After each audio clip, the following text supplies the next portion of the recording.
Hello, everyone. I'm Daniel. I'm Daniel Brown. This is Kevin Nune. This is Blake. We'll be discussing lithography today. Cell phones, computers, TVs, and any new age technology requires the use of transistors, integrated circuits, or microcontrollers. These technologies are like really small, some the size of a few nanometers, with current transistors being the length of 13 nanometers in size, compared to a hair which is 60 to 120 micrometers in size, which micrometers is 100 times larger than nanometers. So you could just imagine how small these really are. And there are a lot of them too. There are up to 3 billion transistors in current technologies, such as everyone's iPhone. These nanotechnologies are made using photolithography. Photolithography is a process that uses UV light to etch patterns into matter. Using photolithography, scientists are able to etch patterns that are nanometers in size. So without photolithography, we wouldn't be able to use all the technology we have today.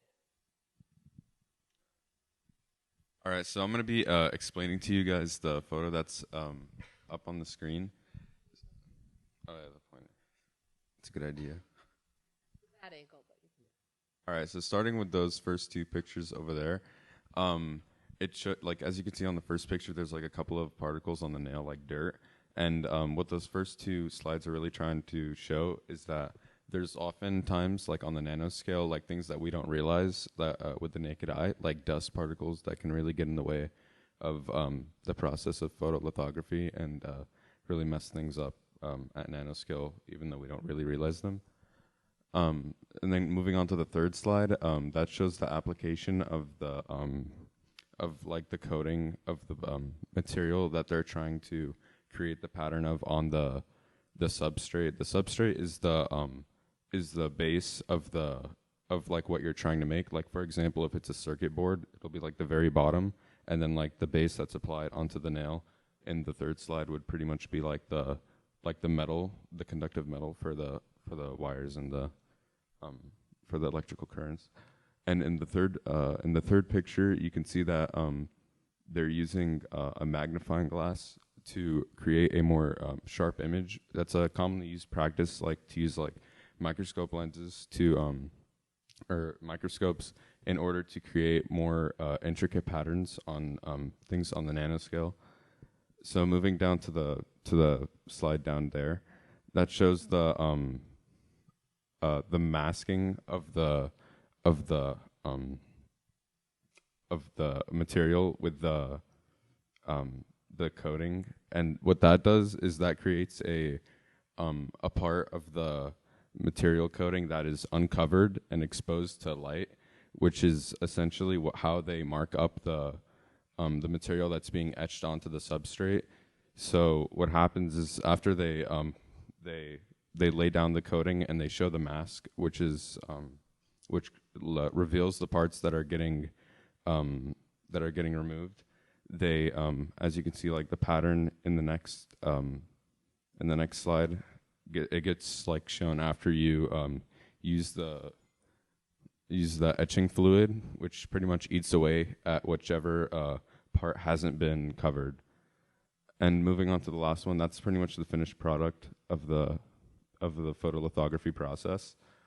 And for these two final slides, it shows that without the use of like magnification and more intricate processes, like the patterns couldn't be as detailed as they are at the nanoscale. A lot of common practices for this for the really small intricate patterns include using light that isn't UV light. Like for example, sometimes electron beams are used in order to create more intricate patterns. Because electrons have a shorter wavelength than regular light, you're able to create more detailed patterns. Okay, so we have some additional concepts that we'd also like to discuss that weren't included in the illustration, but they're also part of our topic. So one of these is Moore's Law.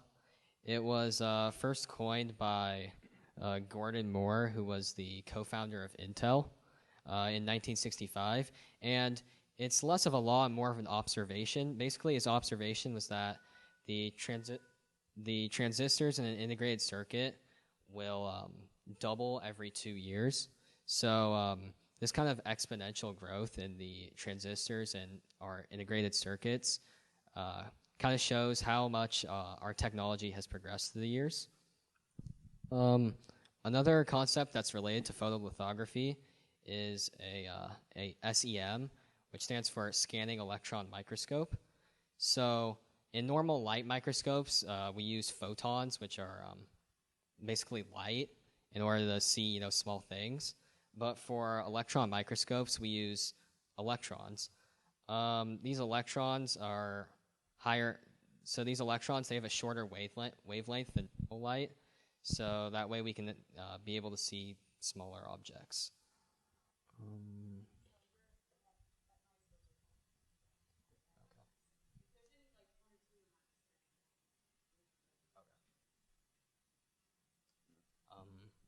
So yeah, that.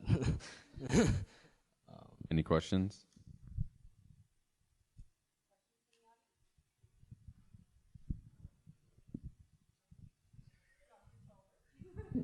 Okay, I'll start this off. All right, so in explaining your picture, so I should point out that I have zero base knowledge of what you would do to fingernails if you so desired to do so. So I don't know what the process that's being described here is. But so you went through and you talked about cleaning and you put down a base layer and then aligning your mask. But then I'm actually confused on the figure, and I don't know if you guys really explained it, in terms of the bottom left two figures. What happens? You are, I guess, removing part of that bottom layer, but then between the middle and the right, it goes from light to dark. So what is the process and how does that relate to photolithography in the middle two bottom figures? Oh, okay. So the reason it goes from light to dark is because the what you see on the left is the light part is the masking that they use to in order to keep the rest of the nail hidden, and then once they remove that, then that's like the pattern is revealed, and then like there's no more masking. But what's the color? The two colors in the middle bottom? On the left, it's the mask that they applied to keep the rest of the nail hidden, and then on the right, it's like the full nail without any masking or anything on top of it. And the nail polish? Yeah. Okay. I guess I don't see how that goes from the process flow along the top, but maybe the artist will help us eventually. But other people should ask questions first. So, I know we had during the photography session, we had like places where we would add on different levels of, I don't know how to say it, layers, and then we were somehow able to remove them. So how would that be shown in this picture? This picture is more representative of like the single layer photolithography that we did in class. But if you wanted to do an even more layers, like you could put another layer of like the base coating, like in the third panel over there, and then you could put another mask over it, and then like continue the process over the original.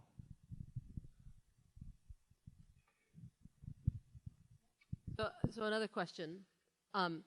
So there's a concept. So like as we talked about, no drawing ever can capture all aspects of a picture, and it's not supposed to. So one of the aspects there is a key aspect of your photolithography experiment that this one chose not to capture. And can you talk about what that key aspect is, and maybe think about a way you could put it in? Relating sort of to the name, photolithography.